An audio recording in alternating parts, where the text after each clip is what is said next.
ਤੁਸੀਂ ਸੁਣ ਰਹੇ ਹੋ ਭੁਪਿੰਦਰ ਸਿੰਘ ਰੈਣਾ ਤੇ ਲਿਖੇ ਹੋਏ ਨਾਵਲ ਬੇਨਾਮ ਰਿਸ਼ਤੇ ਦੀ 13ਵੀਂ ਕਿਸ਼ਤ ਤੇ ਕੜੀ ਜੋੜਨ ਵਾਸਤੇ ਪਹਿਲੀਆਂ 12 ਕਿਸ਼ਤਾਂ ਵੀ ਜ਼ਰੂਰ ਸੁਣੋ। ਪ੍ਰੀਤੀ ਦੀ ਜ਼ਿੰਦਗੀ ਵਿੱਚ ਇਸ ਪੌੜੀ ਤੇ ਚੜ੍ਹਨ ਉਤਰਨ ਦਾ ਸਿਲਸਿਲਾ ਸ਼ੁਰੂ ਹੋ ਗਿਆ। ਹਫੀਜ਼ ਹਫ਼ਤੇ 10 ਦਿਨ ਬਾਅਦ ਲੁਕ ਲੁਕਾ ਕੇ ਹੀ ਆਉਂਦਾ, ਪਰ ਵੇਖਣ ਵਾਲੀਆਂ ਨਜ਼ਰਾਂ ਵੀ ਕਿਆਮਤ ਦੀਆਂ ਨਜ਼ਰਾਂ ਰੱਖਦੀਆਂ ਹਨ। ਹੌਲੀ ਹੌਲੀ ਇਹ ਚਰਚਾ ਕੁਝ ਹੋਰ ਲੋਕਾਂ ਨੇ ਵੀ ਸੁਣੀ। ਮੁਹੱਲੇ ਵਿੱਚ ਲਗਭਗ ਪਤਾ ਚੱਲ ਗਿਆ। ਪ੍ਰੀਤੀ ਵਾਲੇ ਮਕਾਨ ਦੇ ਹੇਠਲੇ ਹਿੱਸੇ ਵਿੱਚ ਦੁਕਾਨਾਂ ਸਨ, ਜਿਹੜੀਆਂ ਬੰਦ ਹੀ ਰਹਿੰਦੀਆਂ ਸਨ, ਤੇ ਉੱਪਰ 2 ਕਮਰੇ ਸਨ, ਜਿਨ੍ਹਾਂ ਵਿੱਚ ਪ੍ਰੀਤੀ ਰਹਿੰਦੀ ਸੀ। ਕਈ ਵਾਰੀ ਮਨਚਲੇ ਮੁੰਡੇ ਉੱਥੋਂ ਲੰਘਦਿਆਂ ਫੁਬਕੀਆਂ ਕੱਸਦੇ, ਕਦੀ ਸੀਟੀਆਂ ਮਾਰਦੇ ਤੇ ਕੋਈ ਅਸ਼ਲੀਲ ਗੱਲ ਕਰਦੇ। ਪ੍ਰੀਤੀ ਨੇ ਕਦੀ ਕੋਈ ਪ੍ਰਤੀਕਿਰਿਆ ਨਹੀਂ ਕੀਤੀ, ਆਪਣੇ ਖਿੜਕੀ ਦਰਵਾਜ਼ੇ ਬੰਦ ਹੀ ਰੱਖਦੀ। ਬੱਚਿਆਂ ਨੂੰ ਵੀ ਅੰਦਰ ਬੰਦ ਰੱਖਦੀ। ਲੜਕੀ 13 ਸਾਲ ਦੀ ਹੋ ਗਈ ਸੀ ਤੇ ਲੜਕਾ ਵੀ 12 ਸਾਲ ਦਾ ਸੀ। ਉਹ ਵੀ ਮਾਂ ਦੇ ਨਾਲ ਹੀ ਉਸ ਸਵੈ ਬਣਾਈ ਜੇਲ੍ਹ ਦੀ ਕਾਲ ਕੋਠੜੀ ਵਿੱਚ ਬੰਦ ਰਹਿੰਦੀ। ਨਾ ਕੋਈ ਪੜ੍ਹਾਈ, ਨਾ ਕੋਈ ਟੀਵੀ, ਨਾ ਕੋਈ ਖੇਡ ਤੇ ਨਾ ਹੀ ਕੋਈ ਵਕਤ ਗੁਜ਼ਾਰਨ ਦਾ ਸਾਧਨ। ਅੰਦਰ ਹੀ ਬਿਸਤਰੇ ਤੇ ਪਏ ਰਹਿੰਦੇ, ਕਦੀ ਸੌਂ ਜਾਂਦੇ, ਕਦੀ ਰੋਣ ਲੱਗਦੇ ਤੇ ਆਪਣੀ ਕਿਸਮਤ ਨੂੰ ਕੋਸਦੇ ਰਹਿੰਦੇ। ਬੱਚਿਆਂ ਨੂੰ ਹੁਣ ਲੱਗਣ ਲੱਗ ਪਿਆ ਸੀ ਕਿ ਹਨੇਰੇ ਹੀ ਉਹਨਾਂ ਦੀ ਜ਼ਿੰਦਗੀ ਬਣ ਕੇ ਰਹਿ ਗਏ ਹਨ ਤੇ ਹਨੇਰਿਆਂ ਨਾਲ ਹੀ ਉਹਨਾਂ ਨੂੰ ਪਿਆਰ ਹੋ ਗਿਆ ਸੀ। ਇਹਨਾਂ ਬੱਚਿਆਂ ਨੇ ਕੀ ਪਾਪ ਕੀਤਾ ਸੀ, ਕੀ ਗੁਨਾਹ ਸੀ ਇਹਨਾਂ ਬੱਚਿਆਂ ਦਾ। ਇਹ ਗੱਲ ਪ੍ਰੀਤੀ ਕੋਲੋਂ ਸਹੀ ਨਹੀਂ ਸੀ ਜਾਂਦੀ, ਪਰ ਉਹ ਕੀ ਕਰ ਸਕਦੀ ਸੀ। ਮਜ਼ਬੂਰ ਸੀ। ਬੇੜੀਆਂ ਉਸਨੇ ਆਪਣੇ ਪੈਰਾਂ ਵਿੱਚ ਆਪ ਪਾਈਆਂ ਸਨ। ਉਸਨੂੰ ਹਮੇਸ਼ਾ ਜਾਪਦਾ ਜਿਵੇਂ ਉਸਦੇ ਬੂਹੇ ਨੂੰ ਕੋਈ ਸਾਰਾ ਦਿਨ ਖੜਕਾਉਂਦਾ ਰਹਿੰਦਾ ਹੈ।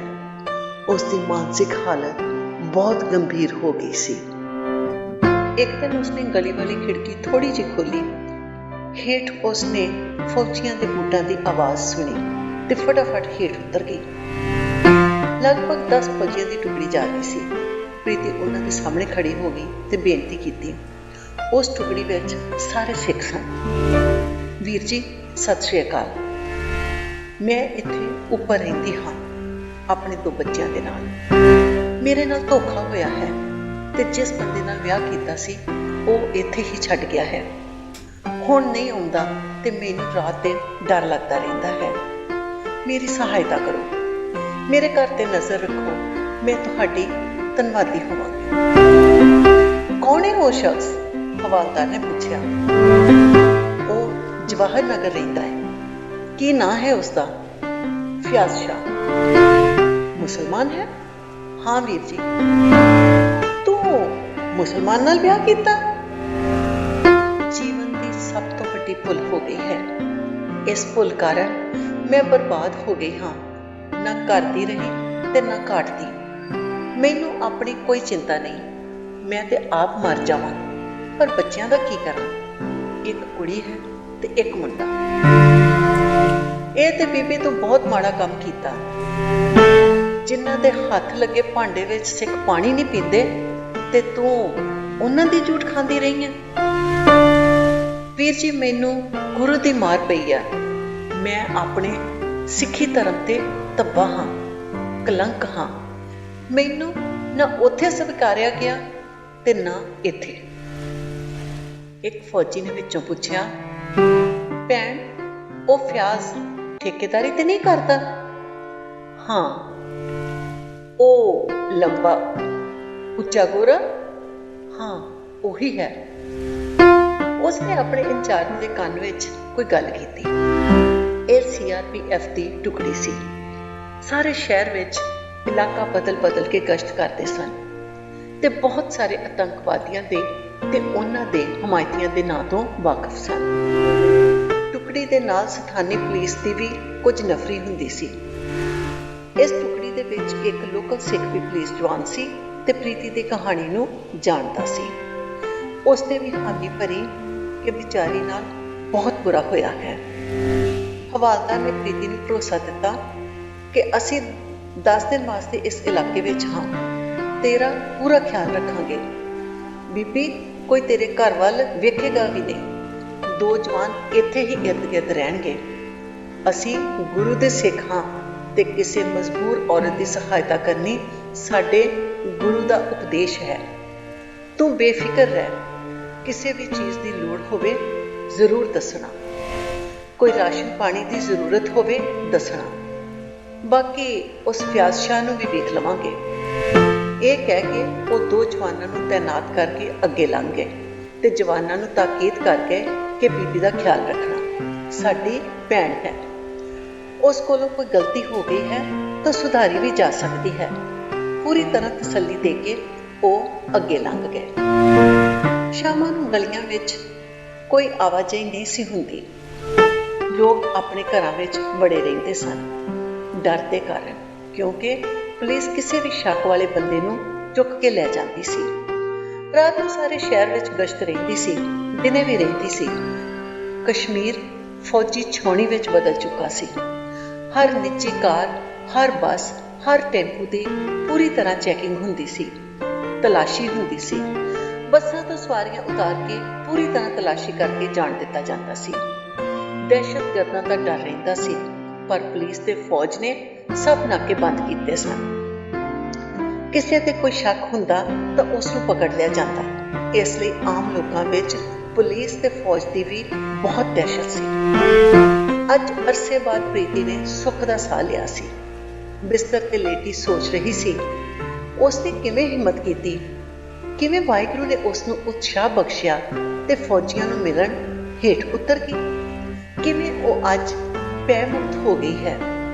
ਉਸ ਦੇ ਮਨ ਵਿੱਚ ਵਾਰ-ਵਾਰ ਇਹ ਖਿਆਲ ਆ ਰਿਹਾ ਸੀ ਜਿਵੇਂ ਸੱਚੇ ਪਾਤਸ਼ਾਹ ਗੁਰੂ ਗੋਬਿੰਦ ਸਿੰਘ ਜੀ ਨੇ ਉਸ ਦੀ ਰੱਖਿਆ ਕਰਨ ਲਈ ਆਪਣੀ ਫੌਜ ਭੇਜੀ ਹੋਵੇ। ਉਹ ਤੁਲਨਾ ਕਰ ਰਹੀ ਸੀ ਕਿਵੇਂ ਫਿਆਜ਼ ਨੇ ਉਸ ਨੂੰ ਲੋਭ ਤੇ ਲਾਲਚ ਨਾਲ ਆਪਣੇ ਵੱਸ ਕੀਤਾ, ਕਿਵੇਂ ਉਸਨੇ ਉਸ ਦਾ ਸਾਰੀ ਉਮਰ ਸ਼ੋਸ਼ਣ ਕੀਤਾ, ਕਿਵੇਂ ਉਹ ਪਰਾਈ ਇਸਤਰੀ ਸਮਝ ਕੇ ਤਿਆਗ ਗਿਆ, ਕਿਵੇਂ ਹਫੀਜ਼ ਕਿਰਾਏ ਵਾਸਤੇ ਉਸਦੀ ਇੱਜ਼ਤ ਨਾਲ ਖੇਡ ਰਿਹਾ ਹੈ। ਕੋਈ ਤਰਸ ਨਹੀਂ ਕੀਤਾ, ਮੇਰੇ ਬੱਚਿਆਂ ਨਾਲ ਕਿਸੇ ਨੇ ਹਮਦਰਦੀ ਨਹੀਂ ਕੀਤੀ। ਇੰਨੇ ਖੁਦਗਰਜ਼ ਤੇ ਅਮਾਨਵੀ ਲੋਕ ਹਨ। ਉਧਰ ਸਮਾਜ ਤੋਂ ਟਕਰਾਉਣ ਦੇ ਬਾਵਜੂਦ ਵੀ ਬੱਬਲੂ ਨੇ ਮੇਰਾ ਹੱਥ ਫੜਿਆ, ਮੈਨੂੰ ਸਹਾਰਾ ਦਿੱਤਾ, ਮੇਰੀਆਂ ਭੁੱਲਾਂ ਨੂੰ ਮੁਆਫ ਕਰ ਦਿੱਤਾ। ਹੁਣ ਇਹ ਫੌਜੀ ਆਏ ਗੁਰੂ ਦੇ ਸਿੱਖ ਨੇ ਮੇਰੀ ਭੁੱਲਾਂ ਨੂੰ ਸਹੀ ਕੋਖਿਆ ਇੱਕ ਅਬਲਾ ਸਮਝ ਕੇ ਸਹਾਰੇ ਦਾ ਭਰੋਸਾ ਦਿੱਤਾ, ਭੈਣ ਦੀ ਤਰ੍ਹਾਂ ਪੇਸ਼ ਆਏ। ਇਹ ਫਰਕ ਹੈ ਕੌਮ ਦਾ। ਮੁਸਲਮਾਨ ਮਿੱਤਰ ਬਣ ਕੇ, ਜਰਵਾਣੇ ਬਣ ਕੇ ਪੇਸ਼ ਆਏ ਤੇ ਸਿੱਖਾਂ ਨੇ ਇੱਜ਼ਤ ਤੇ ਮਾਣ ਦਿੱਤਾ। ਮੈਂ ਆਪ ਕਿੰਨੀ ਬਦਕਿਸਮਤ ਹਾਂ ਕਿ ਇਹਨਾਂ ਦੇ ਹੀ ਚੁੰਗਲ ਵਿੱਚ ਫਸਦੀ ਰਹੀ ਤੇ ਆਪਣੇ ਅਰਮਾਨਾਂ ਦਾ ਗਲਾ ਘੁੱਟਦੀ ਰਹੀ। ਸੋਚਦਿਆਂ ਸੋਚਦਿਆਂ ਕਦੋਂ ਉਹ ਸੌਂ ਗਈ ਪਤਾ ਹੀ ਨਹੀਂ ਚੱਲਿਆ। ਅੱਜ ਰਾਤ ਬਹੁਤ ਚੰਗੀ ਤਰ੍ਹਾਂ ਸੁੱਤੀ। ਸਵੇਰੇ ਗਸ਼ਤ ਵਾਲੀ ਟੋਲੀ ਬਦਲ ਗਈ ਸੀ। ਉਸਨੇ ਥੋੜੀ ਜਿਹੀ ਖਿੜਕੀ ਖੋਲ ਕੇ ਵੇਖਿਆ, 2 ਪੁਲਿਸ ਵਾਲੇ ਬੈਠੇ ਸਨ, ਪਰ ਮੁੰਨੇ ਸਨ। ਉਹਨਾਂ ਨੂੰ ਤੈਨਾਤ ਕੀਤਾ ਸੀ ਤੇ ਇਸ ਤਰ੍ਹਾਂ 2 ਸਿਪਾਹੀ ਉਸਦੇ ਘਰ ਕੋਲ ਸਦਾ ਨਿਯੁਕਤ ਰਹਿੰਦੇ ਤੇ ਚਾਵਲ, ਆਟਾ ਤੇ ਹੋਰ ਸਮਾਨ ਉਸ ਨੂੰ ਪਹੁੰਚਾ ਦਿੰਦੇ। ਇਸ ਤਰ੍ਹਾਂ ਪ੍ਰੀਤੀ ਦੇ ਗ੍ਰਹਿਣੇ ਹੋਏ ਜੀਵਨ ਵਿੱਚ ਕੁਝ ਤੇ ਬਦਲਿਆ। ਖਾਣ ਪੀਣ ਦੀ ਚਿੰਤਾ ਮੁੱਕ ਗਈ ਸੀ। ਇੱਕ ਦਿਨ ਸ਼ਾਮ ਨੂੰ ਹਫੀਜ਼ ਉਸ ਦਾ ਮਾਲਿਕ ਮਕਾਨ ਆਇਆ, ਪੌੜੀਆਂ ਦਾ ਦਰਵਾਜ਼ਾ ਖੜਕਾਇਆ। ਦੋਨੋਂ CRPF ਵਾਲੇ ਆ ਗਏ। क्या बात है? उन्होंने पूछा। यह मेरा मकान है। तो इस वक्त क्या करने आए हो? किराया लेना है। किराया लेने के लिए शाम को फुर्सत मिलती है? हाँ, दिन में काम रहता है। वक्त निकाल कर कभी दिन में आना और किराया ले जाना। अब हमें यहाँ तैनात किया है, कोई फालतू आदमी जब चाहे नहीं आ सकता। ठीक है कह के हफीज मुड़ गया ते बड़ा परेशान होया कि किवें प्रीति दे घर ते पहरा लग गया है, हुण ते मिलना भी मुश्किल हो जाएगा। चलो दिन में ही कल परसों आऊँगा सोच के चला गया। उधर हवलदार जी ने कंपनी कमांडर नाल सारी गल कीती, प्रीति दी कहानी भी दसी ते फ्याज बारे भी दसिया कि ठेकेदारी दे नाल नाल अंडरग्राउंड वर्कर है, ਹਿਜ਼ਬੁਲ ਮੁਜਾਹਿਦੀਨ ਸੰਸਥਾ ਦਾ, ਜਿਹੜੀ ਆਤੰਕਵਾਦੀਆਂ ਦੀ ਖਤਰਨਾਕ ਸੰਸਥਾ ਸੀ। ਫਿਆਜ਼ ਇੱਜ਼ਤਦਾਰ ਸੀ, ਪੈਸੇ ਵਾਲਾ ਸੀ, ਪਰ ਸੰਸਥਾ ਦੀ ਹਮਾਇਤ ਕਰਦਾ ਸੀ। ਉਹਨਾਂ ਨੂੰ ਪੈਸਾ ਪਹੁੰਚਾਉਣਾ, ਕੋਈ ਵਿਸ਼ੇਸ਼ ਸੂਚਨਾ ਪਹੁੰਚਾਉਣੀ, ਕਿਸੇ ਉਗਰਵਾਦੀ ਨੂੰ ਇੱਕ ਜਗ੍ਹਾ ਤੋਂ ਦੂਸਰੀ ਥਾਂ ਪਹੁੰਚਾਉਣ ਦਾ ਕੰਮ ਕਰਦਾ ਸੀ ਤੇ ਪੁਲਿਸ ਦਾ ਉਸ ਉੱਤੇ ਪੂਰਾ ਸ਼ੱਕ ਸੀ। ਉਸ ਦਾ ਨਾਮ ਸੁਰੱਖਿਆ ਬਲਾਂ ਦੀ ਸੂਹੀ ਵਿੱਚ ਸਭ ਤੋਂ ਉੱਪਰ ਸੀ। ਪੁਲਿਸ ਮੌਕੇ ਦੀ ਤਲਾਸ਼ ਵਿੱਚ ਸੀ ਕਿ ਕਦੋਂ ਉਸ ਨੂੰ ਰੰਗੇ ਹੱਥ ਫੜਿਆ ਜਾਏ। ਹੁਣ ਉਸ ਉੱਤੇ ਨਿਗਰਾਨੀ ਹੋਰ ਤੇਜ਼ ਹੋ ਗਈ ਸੀ। ਉਸ ਦੇ ਘਰ ਦੇ ਇਰਦ ਗਿਰਦ ਵੀ ਪੁਲਿਸ ਤੈਨਾਤ ਸੀ, ਪਰ ਉਹ ਲੁਕ ਗਿਆ ਹੋਇਆ ਸੀ। ਪੁਲਿਸ ਰਾਤ ਦਿਨ ਉਸ ਦੀ ਤਲਾਸ਼ ਵਿੱਚ ਸੀ। ਕਸ਼ਮੀਰ ਦੇ ਹਾਲਾਤ ਦਿਨ ਬ ਦਿਨ ਵਿਗੜਦੇ ਜਾ ਰਹੇ ਸਨ। ਫੌਜ ਤੇ ਨੀਮ ਫੌਜੀ ਕੈਂਪਾਂ ਤੇ ਗ੍ਰਨੇਡ ਸੁੱਟਣੇ ਆਮ ਹੋ ਗਿਆ ਸੀ। ਉਗਰਵਾਦੀਆਂ ਦੀ ਧਰਪਕੜ ਵੱਧ ਗਈ ਸੀ। ਹਰ ਰੋਜ਼ ਕੋਈ ਨਾ ਕੋਈ ਮੁੱਠਭੇੜ ਹੁੰਦੀ। ਕਈ ਵਾਰੀ CRPF ਦੇ ਜਵਾਨ ਜਾਂ ਫੌਜੀ ਮਰ ਜਾਂਦੇ, ਪਰ ਅੱਤਵਾਦੀਆਂ ਦੇ ਮਰਨ ਦੀ ਤਾਦਾਦ ਵੱਧ ਹੁੰਦੀ। ਐਸੀ ਧਰਪਕੜ ਵਿੱਚ ਹਥਿਆਰ ਲੈ ਜਾਂਦਿਆਂ ਫਿਆਜ਼ ਦੀ ਗੱਡੀ ਫੜੀ ਗਈ। ਉਸਨੇ ਗੱਡੀ ਉੱਥੇ ਹੀ ਛੱਡ ਕੇ ਭੱਜਣ ਦਾ ਯਤਨ ਕੀਤਾ, ਪਰ ਪੁਲਿਸ ਦੀ ਫਾਇਰਿੰਗ ਵਿੱਚ ਮਾਰਿਆ ਗਿਆ। ਦੂਸਰੇ ਦਿਨ तमाम ਅਖਬਾਰਾਂ ਵਿੱਚ ਉਸ ਦਾ ਨਾਮ ਸੁਰਖੀਆਂ ਵਿੱਚ ਛਪ ਗਿਆ। ਖਬਰ ਆਮ ਹੋ ਗਈ ਕਿ ਫਿਆਜ਼, ਜਿਹੜਾ ਆਤੰਕੀਆਂ ਦਾ ਮਦਦਗਾਰ ਸੀ, ਹਥਿਆਰ ਲੈ ਜਾਂਦਿਆਂ ਮਾਰਿਆ ਗਿਆ। ਪ੍ਰੀਤੀ ਨੂੰ ਵੀ ਇਸ ਖਬਰ ਦਾ ਪਤਾ ਲੱਗਿਆ। ਉਸ ਵਾਸਤੇ ਫਰਿਸ਼ਤਾ ਬਣੇ ਹਵਾਲਦਾਰ ਨੇ ਹੀ ਆ ਕੇ ਉਸ ਨੂੰ ਸੁਣਾਇਆ। ਪ੍ਰੀਤੀ ਨੂੰ ਸੁਣ ਕੇ ਬਹੁਤ ਅਫਸੋਸ ਹੋਇਆ। ਉਸ ਦਾ ਪ੍ਰੇਮੀ ਸੀ। ਪ੍ਰੀਤੀ ਨੂੰ ਵੀ ਹੱਦ ਤੋਂ ਵੱਧ ਦੁੱਖ ਹੋਇਆ, ਪਰ ਫਿਰ ਆਪਣੇ ਆਪ ਨੂੰ ਉਸਨੇ ਤਸੱਲੀ ਦਿੱਤੀ ਕਿ ਚੰਗਾ ਹੋਇਆ ਮਰ ਗਿਆ। ਉਸਨੇ ਹੀ ਮੇਰੇ ਜੀਵਨ ਨੂੰ ਨਸ਼ਟ ਕੀਤਾ, ਮੇਰੀ ਜ਼ਿੰਦਗੀ ਬਰਬਾਦ ਕੀਤੀ। ਮੇਰੇ ਰੱਬ ਨੇ ਦੁਨੀਆ ਤੋਂ ਹੀ ਉਸ ਨੂੰ ਚੁੱਕ ਲਿਆ। ਹੁਣ ਉਸ ਦੀ ਬੀਵੀ ਨੂੰ ਪਤਾ ਲੱਗੇਗਾ ਕਿ ਔਰਤ ਦੀ ਇੱਜ਼ਤ ਕੀ ਹੁੰਦੀ ਹੈ। ਇੰਨੇ ਨੂੰ ਹਾਫਿਜ਼ ਵੀ ਦੁਪਹਿਰ ਤੋਂ ਪਹਿਲੇ ਆ ਗਿਆ। ਬੱਚੇ ਆਪਣੇ ਕਮਰੇ ਵਿੱਚ ਹੀ ਖੇਡਦੇ ਸਨ। उसने पूछा, आजकल घर के बाहर पुलिस लगा रखी है? मेरी क्या औकात, मैं तो आपके रहमो करम पर जिंदा हूँ। मैं 2-3 बार आया, पर इन्होंने मुझे ऊपर आने ही नहीं दिया। मैं फिर दूसरी बार आया तो मैंने कहा मुझे किराया लेना है। 3 फीती वाले हवालदार ने पूछा, कितना किराया है? मैंने कहा 2 महीने का है, 600 रुपये, और उसने अपनी जेब से निकाल कर दे दिए। क्या वो भी तुम्हारा आशिक बन गया है? सारे मर्द आप जैसे नहीं होते, दूसरों की मजबूरी भी समझने वाले हैं इस दुनिया में। मैंने तुम्हारी मजबूरी नहीं देखी, तभी तो घर मुफ्त दे दिया। उसके लिए मैंने कितनी कीमत चुकाई है आप जानते हैं? प्रीति ने तपाक करके उत्तर दिया। देखो प्रीति, तुम्हें मिलने के लिए बहुत परेशान हूँ, दरवाजा बंद कर लो। हाफिज मियाँ, आपने 2 महीने का किराया ले लिया है फौजी भाई से। वैसे किराए के लिए आपका आना बनता ही नहीं है। अरे वो तो बहाना था। अब क्या बहाना है? ये किराए के पैसे वापस लो। उसने परस चों कट के 1000 रुपए का नोट अगे किया। अपने पास रखें, कभी जरूरत पड़ेगी तो ले लूंगी। इस वक्त आप यहाँ से चले जाएं। आपका इस वक्त आना मेरे बच्चों को बुरा लगेगा। मेहरबानी करके चले जाएं। हाफिज को कोई चारा नहीं सी, मायूस होके चला गया, पर अंदर ठीक भावना लेके नहीं गया। सोचा फिर देख लवांगा, केड़ा ए फौजी मुस्तकिल इत्थे ही रहन वाला है। बुड़बुड़ाउंदा होया हेठां उतरिया ते चला गया। कुछ देर बाद प्रीति की पड़ोसन शमीम आ गई। बहुत दिनों बाद आई सी। शमीम को बहुत हमदर्दी सी प्रीति नाल। उसने आउंदियां ही उसकी खैर खबर पूछी ते फिर बोली, तुम्हें पता है क्या हुआ है आज? प्रीति ने पूछा, क्या हुआ है? जो आदमी तुम्हें यहाँ बसा के गया है, फियाज शाह, वो मारा गया है। पुलिस ने उसको मार दिया। अच्छा? प्रीति ਨੂੰ ਜਿਵੇਂ पता ही नहीं सी। शमीम फिर कहने लगी, वो हथियार और 5 लाख रुपए लेके मुजाहिदीन को देने जा रहा था। पुलिस उसकी तलाश में थी। जैसे उसका पता चला मुठभेड़ में मारा गया। बहुत अफसोस की बात है, प्रीति ने दुख प्रगटाया। अरे तेरे को काहे का अफसोस? वो हरामी जिस बर्तन में खाता था उसी में छेक करता था। तेरे जैसी कई सिख और मुस्लिम लड़कियों को उसने बर्बाद किया है। सरकारी ठेकेदार था और सरकार का ही दुश्मन था। उसकी बहुत कहानियां आज अफवाह में हैं। उसकी कारगुजारी सबके मुंह पर है। लोग उसे हीरो समझते हैं, पर मेरी नजरों में वो फरेबी था, मक्कार था और गद्दार था। अच्छा हुआ मर गया। ये आप कह रही हो शमीम दीदी? हाँ, मैं एक पढ़ी लिखी खातून हूँ, खुदा को मानती हूँ, हर रोज कुरान खानी करती हूँ। जो मर्द औरत की इज्जत नहीं करता, उस पर बुरी नजर रखता है, उसके साथ बुरा करने का इरादा रखता है, वो मुसलमान ही नहीं, उसे दोज़ख नसीब होता है। देख लिया ना, वो दोज़ख की आग में ही जलेगा और अपने गुनाहों का फल भरेगा। कुत्ते की मौत मरा है, उसके जिस्म के चीथड़े उड़ गए हैं। उसकी बीवी शक्ल नहीं पहचान सकती थी। लोग तो कहते हैं शहीद हो गया, मुजाहिद था। कैसा मुजाहिद? इस्लाम के लिए क्या किया उसने? कौन सी जंग लड़ी दीन के लिए?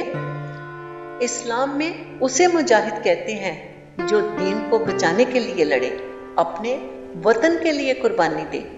वो मुजाहिद नहीं होता जो वतन को बर्बाद करने के लिए दुश्मन का साथ दे और जनाह करे। उसे ये लोग मुजाहिद कहते हैं।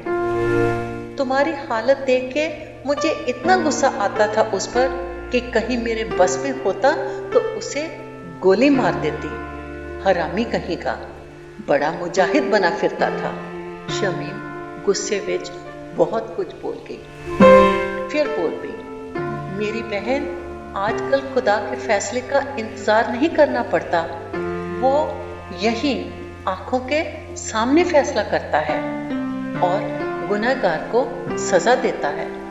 पर लोग समझते नहीं, अच्छे बुरे का लोगों को इल्म ही नहीं है। बिना सोचे समझे अपने जवान बेटों को इस आग में झोंक रहे हैं, पत्थरबाज बना रहे हैं, उग्रवादी बना रहे हैं और सोचते हैं कि जिहाद की जंग में बच्चों को भेज रहे हैं। इनको उकसाने वाले इन बच्चों को जन्नत का लालच देते हैं और कहते हैं कि जन्नत में एक एक के लिए 16-16 हूरें इंतजार कर रही हैं। यहाँ जमीन पर एक औरत संभाली नहीं जाती, 16 हूरों के ख्वाब देखते हैं। वहाँ ऊपर क्या हूरों का कोई फार्म बना रखा है अल्लाह मियाँ ने, जहाँ हूरें पैदा होती हैं?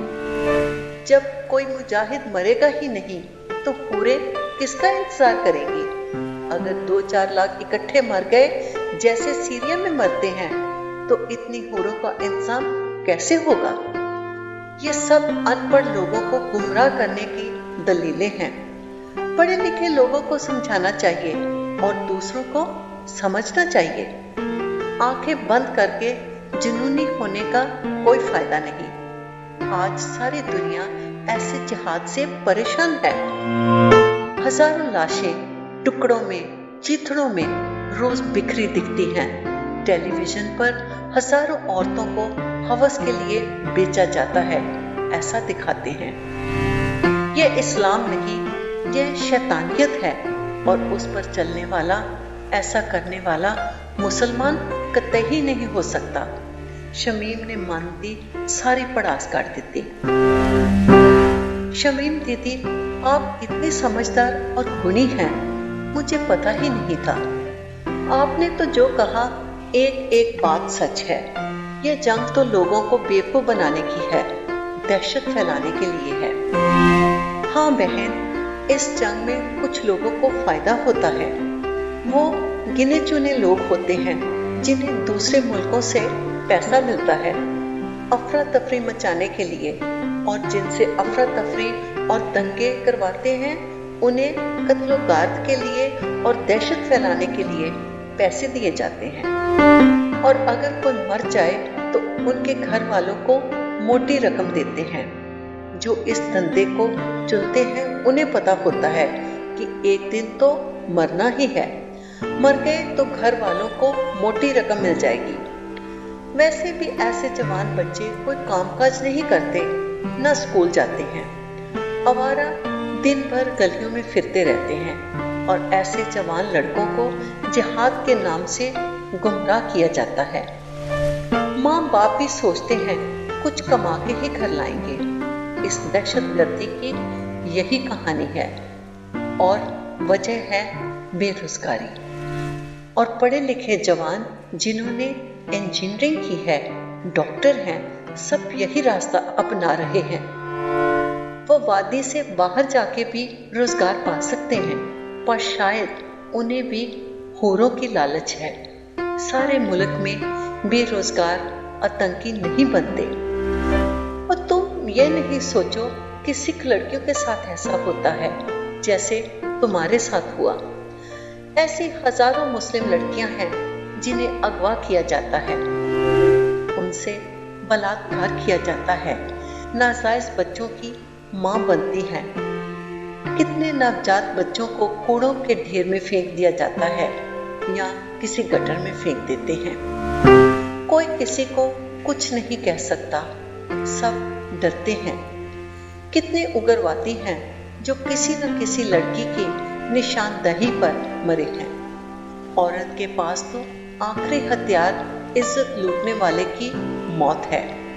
शुक्र करो कि तुम्हें अपने हाथों से फयाज को नहीं मारना पड़ा, उसके कर्मों ने उसे मार दिया।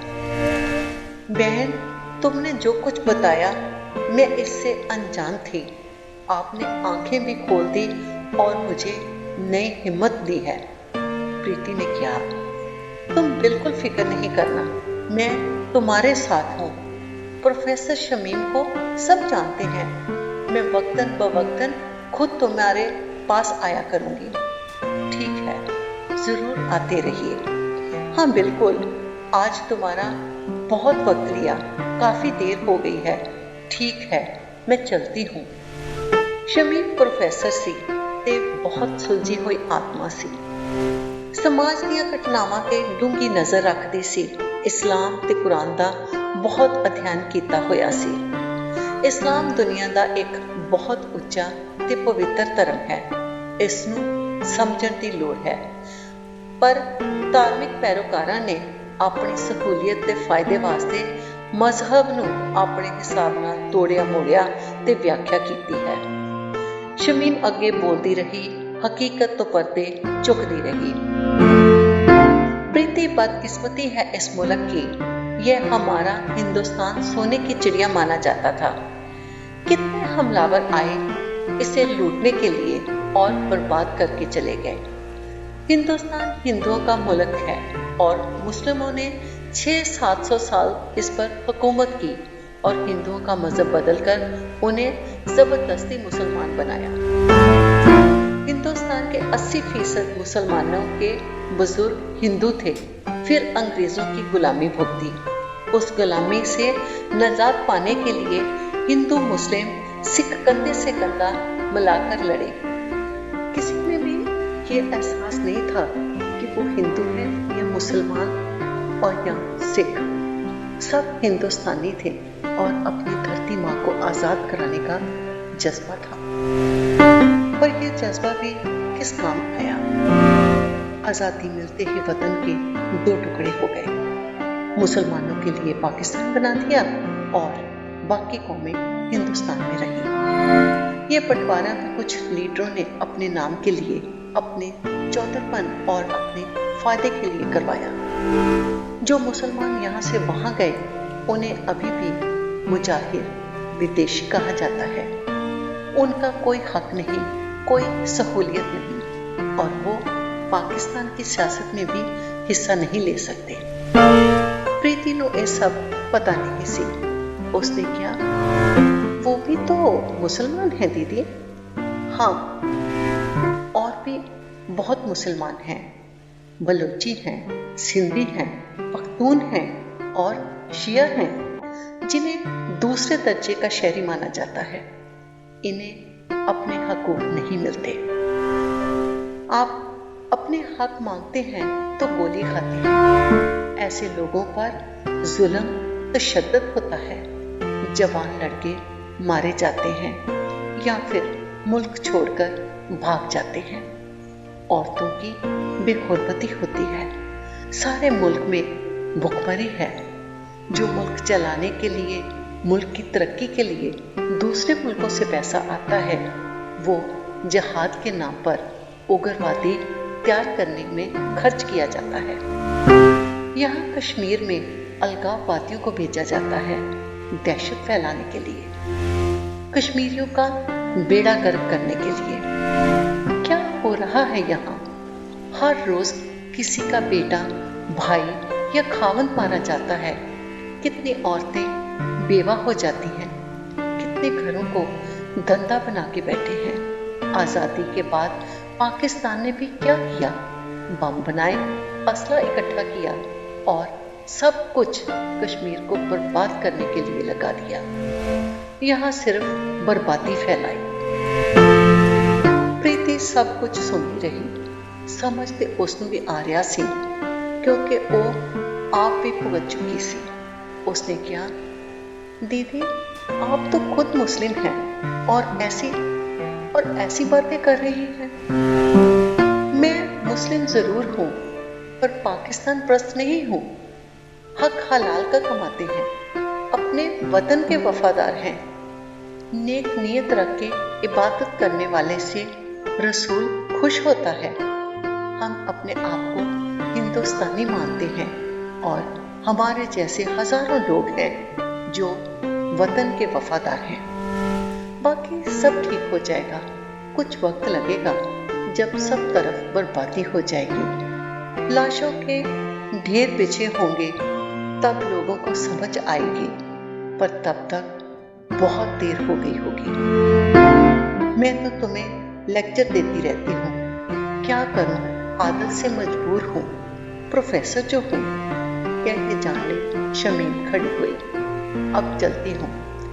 दीदी आप सचमुच बहुत नेक हैं। मुझे आपसे बहुत सीख मिलती है, सुकून मिलता है। प्रीति ने थोड़ा बहुता बाहर जाना शुरू किया। बच्चों ਨੂੰ ਲੈ ਕੇ सब्जी या दुध लैण चली जाती। हमेशा फौजियों की नज़र उसकी हिफाजत विच रहिंदी। पैसे की लोड़ उसकी वो फौजी पुलिस वाले कर देंदे। 200 रुपए इकट्ठे करके उसनूं दे देंदे। प्रीति का बेटा भी गली विच जाके उन्हां दे नाल खेड लैंदा, थोड़ियां लत्तां सीधियां कर लैंदा। इस तरह 6 महीने तो बाद वक्त बीत गया। इस दौरान प्रीति निर्भय रही ते खुश सी। गुटका फौजियां ने लिया दिता सी। पाठ करती ते वाहिगुरू कोलों भुल्लां बख्शाउंदी। अरदास करके सच्चे पातशाह औखी घड़ी ना लिया, ये मेरे उपकारी भरा इत्थे ही रहन। अगर ये चले गए तो की बनेगा फिर मेरा? फिर वही जिस्म फरोशी ते पतित हुंदी रहांगी। मेहर करी मेरे वाहिगुरू, हुण किसे होर दे मुताज ना करी। सोचते ते अरदास करके उस दियां अखां भर आउंदियां ते रूह कंब उठदी। एक दिन हेठले दरवाजे ते दस्तक हुई। खिड़की वल उसने वेख्या हवालदार जी खड़े सन। हेठ आई, फतेह बुलाई ते पुछया, हाँ जी, तेरे कोल मोबाइल है पुत्र? नहीं जी। ये सस्ता जिहा मोबाइल तेरे लिए लियांदा है। वीर जी मेरे किस काम, मैनू ते चलाउणा भी नहीं आउंदा। प्रीति ने कहा, कोई गल नहीं, मैं तेरे काके नू सिखा दियांगा। पर असीं किस नाल गल करनी है वीर जी? साडा इत्थे कौन है? मैं तेरा वीर हाँ ना, तू मेरे नाल गल कर सकदी है। हाँ वो ते ठीक है वीर जी, पर तुसी ते रोज इत्थे ही आउंदे हो। पर बीबा साडी कंपनी इत्थों बदल गई है, दूजी नफरी आवेगी। ये की कह रहे हो वीर जी? ठीक कह रहा हाँ मेरी भैन। मैनू ते अज ही सवेरे अरदास करदियां फुरना आया सी कि किते तुसी चले गए ते साडा की होएगा। चिंता की कोई गल नहीं, जिहड़ी भी टुकड़ी आवेगी उन्हां नूं मैं पक्का करके जावांगा, पूरा ख्याल रखणगे। ਕਿਰਾਇਆ ਮੈਂ ਤੈਨੂੰ ਹਰ ਮਹੀਨੇ ਭੇਜ ਦਿਆਂਗਾ, ਨਾਲੇ ਖਰਚੇ ਲਈ ਵੀ ਕੁਝ ਪੈਸੇ। ਬਾਕੀ ਕੋਈ ਗੱਲ ਹੋਈ, ਕੋਈ ਸਮੱਸਿਆ ਹੋਈ ਤਾਂ ਮੈਨੂੰ ਫੋਨ ਕਰ ਦੇਣਾ, ਇਸੇ ਲਈ ਤੇਰੇ ਵਾਸਤੇ ਫੋਨ ਤੇ ਆਂਦਾ ਹੈ। ਪੂਰਾ ਭਰੋਸਾ ਤੇ ਵਿਸ਼ਵਾਸ ਦਿੱਤਾ ਹਵਾਲਦਾਰ ਨੇ। ਪਰ ਤੁਸੀਂ ਜਾਣਾ ਕਦੋਂ ਹੈ? ਹਾਲੇ ਹਫ਼ਤਾ ਲੱਗ ਜਾਏਗਾ। ਪਰ ਫੌਜ ਦਾ ਕੀ ਹੈ, ਜਦੋਂ ਹੁਕਮ ਹੋ ਜਾਏ ਜਾਣਾ ਪੈਂਦਾ ਹੈ। ਬਾਕੀ ਮੈਂ ਸ੍ਰੀਨਗਰ ਹੀ ਕਿਸੇ ਹੋਰ ਟਿਕਾਣੇ ਤੇ ਰਹਾਂਗਾ, ਕਦੇ ਵਕਤ ਮਿਲਿਆ ਤਾਂ ਜ਼ਰੂਰ ਆਵਾਂਗਾ। ਦਰਵਾਜ਼ੇ ਤੇ ਹੀ ਸਾਰੀਆਂ ਗੱਲਾਂ ਕੀਤੀਆਂ, ਬਹੁਤ ਕਹਿਣ ਤੇ ਵੀ ਉੱਪਰ ਨਹੀਂ ਆਏ। ਇਹ ਚਰਿੱਤਰ ਹੁੰਦਾ ਹੈ ਇੱਕ ਜ਼ਿੰਮੇਦਾਰ ਤੇ ਵਚਨ ਦੇ ਧਨੀ ਦਾ। ਪ੍ਰੀਤੀ ਨੂੰ ਫਿਰ ਚਿੰਤਾ ਹੋ ਗਈ। ਸਵੇਰੇ ਹੀ ਸੋਚਦੀ ਸੀ ਤੇ ਸ਼ਾਮ ਨੂੰ ਖਿਆਲ ਸੱਚ ਹੋ ਗਿਆ। ਭਾਵੇਂ ਫੌਜੀ ਵੀਰ ਨੇ ਪੂਰਾ ਭਰੋਸਾ ਦਿੱਤਾ ਸੀ, ਪਰ ਉਹਨਾਂ ਵਰਗਾ ਤੇ ਕੋਈ ਨਹੀਂ ਹੋ ਸਕਦਾ। ਇਸੇ ਚਿੰਤਾ ਵਿੱਚ ਰਾਤ ਗੁਜ਼ਾਰੀ। ਦੂਜੇ ਦਿਨ ਸ਼ਾਮ ਤੱਕ ਉਹ ਕੰਪਨੀ ਤਬਦੀਲ ਹੋ ਗਈ ਸੀ। ਦੂਜੀ ਟੁਕੜੀ ਆ ਗਈ ਸੀ। ਉਹਨਾਂ ਨੇ ਚਾਰਜ ਲੈ ਲਿਆ ਤੇ ਪ੍ਰੀਤੀ ਦਾ ਫੌਜੀ ਵੀਰ ਚਲਾ ਗਿਆ। ਭਾਵੇਂ ਉਹ ਨਵੇਂ ਇੰਚਾਰਜ ਨੂੰ ਸਭ ਕੁਝ ਸਮਝਾ ਗਿਆ ਸੀ। ਨਵਾਂ ਬੰਦਾ ਮਰਾਠੀ ਸੀ, ਉੱਚਾ ਲੰਬਾ ਤਕੜਾ, ਤੇ ਉਸਨੇ ਅਲੱਗ-ਅਲੱਗ ਸਥਾਨਾਂ ਤੇ ਤਾਇਨਾਤੀ ਕੀਤੀ। ਪ੍ਰੀਤੀ ਦੇ ਘਰ ਦੇ ਕੋਲ ਵਾਲੀ ਚੌਂਕੀ ਬਦਲ ਦਿੱਤੀ। ਹਾਂ, ਇਹ ਜ਼ਰੂਰ ਸੀ ਕਿ 15-20 ਮਿੰਟਾਂ ਬਾਅਦ ਗਸ਼ਤ ਲੱਗ ਜਾਂਦੀ ਸੀ। ਸਾਰੀ ਰਾਤ ਗਸ਼ਤ ਹੁੰਦੀ ਸੀ। ਨਵੇਂ ਫੌਜੀ ਹਵਾਲਦਾਰ ਨੇ ਇੱਕ ਸ਼ਾਮ ਪ੍ਰੀਤੀ ਦਾ ਦਰਵਾਜ਼ਾ ਖੜਕਾਇਆ। ਪ੍ਰੀਤੀ ਹੇਠਾਂ ਆਈ। उसने बड़े आदर नाल नमस्ते करते कहा, मैं बसंत राव हूँ, मराठी हूँ। श्रीनगर में 1 साल से हमारी बटालियन है। सरदार भाजी और मेरी एक ही बटालियन है, कंपनी अलग है। वो मेरे भाई हैं, बहुत अच्छे आदमी हैं। कहकर गए हैं कि वो आपको बहन मानते हैं। आप फिक्र नहीं करना, आप मेरी भी बहन जैसी हैं। हम भारतीय हैं, किसी शहर के हों या किसी प्रदेश के, हम औरत के इज्जत मान और सम्मान करते हैं। धन्यवाद भाई साहब। वीर जी को जाने के बाद मैं बहुत चिंता में थी। चिंता की कोई बात नहीं, हम आगे पीछे ही होंगे। अब कुछ दिनों से पत्थरबाजी बढ़ गई है। गलियों के अंदर भी पत्थर मारते हैं। अपनी खिड़कियों से उबलता पानी फेंकती हैं औरतें। हमारे कई जवान जख्मी हो जाते हैं। भगवान जाने इनका क्या होगा। यह लोग हमें दुश्मन समझते हैं और हम भी अपने आप को विदेशी धरती में तैनात हुए समझते हैं। चलो ठीक है, दरवाजा बंद कर लो। ते भरोसा दे के बसंत राव चला गया।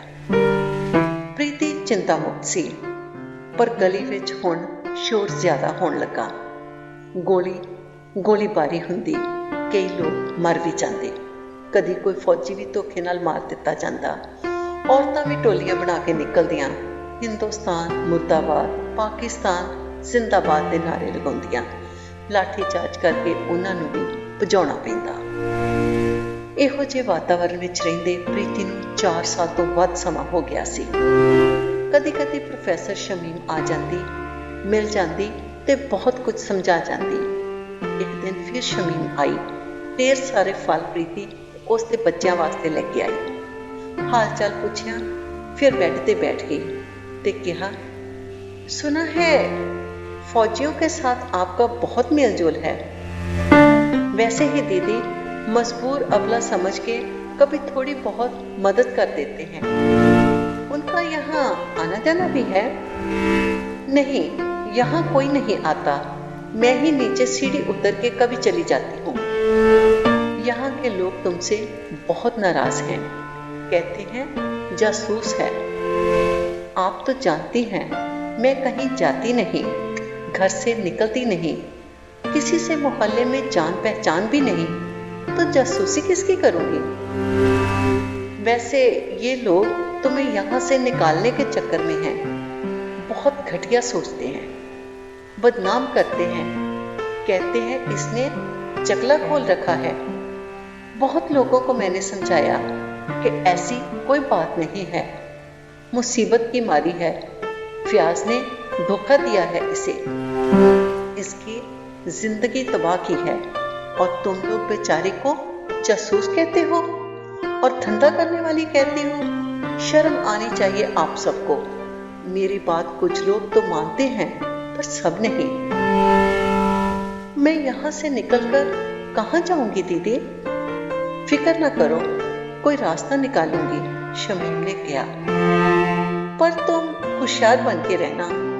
ये मकान वाला भी बहुत गंदा और कमीना है, बचपन से यही रहा है।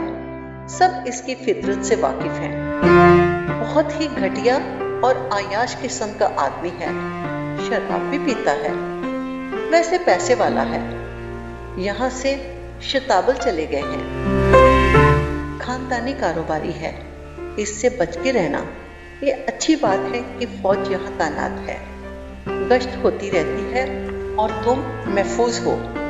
यही जलन है हरामी लोगों को।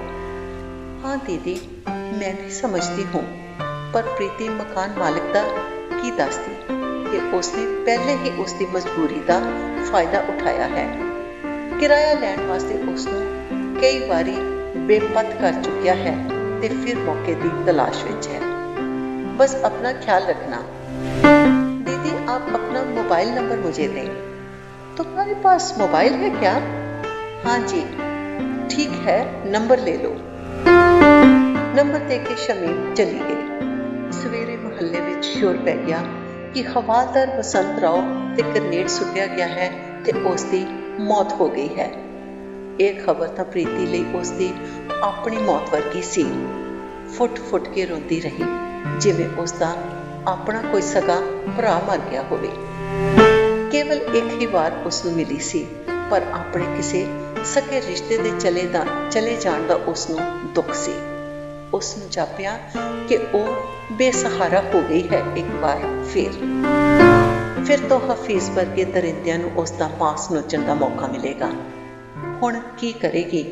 ਕਿਵੇਂ ਆਪਣੇ ਆਪ ਨੂੰ ਇਹਨਾਂ ਜਰਵਾਣਿਆਂ ਤੋਂ ਬਚਾਏਗੀ? ਪ੍ਰੀਤੀ ਦੀਆਂ ਅੱਖਾਂ ਅੱਗੇ ਹਨੇਰਾ ਛਾ ਗਿਆ। ਆਉਣ ਵਾਲਾ ਸਮਾਂ ਲੰਘਣਾ ਉਸਨੂੰ ਕਠਿਨ ਜਾਪਿਆ। ਕੀ ਕੋਈ ਉਸਦੀ ਸਹਾਇਤਾ ਕਰੇਗਾ? ਸਿਰਫ ਹੁਣ ਉਮੀਦ ਹਵਾਲਦਾਰ ਵੀਰ ਤੇ ਸੀ। ਉਸਨੂੰ ਹੀ ਕੱਲ ਫੋਨ ਕਰੇਗੀ। ਸੋਚਦੀ ਸੌਂ ਗਈ। ਸਵੇਰੇ ਗਲੀ ਵਿੱਚ ਕਾਫੀ ਸ਼ੋਰ ਸੀ। उसकी नींद खुल गई। खिड़की खोल के वेख्या, हेठा भीड़ इकट्ठी हुई सी ते प्रीति नूं मकान खाली करने वास्ते शोर कर रहे सन।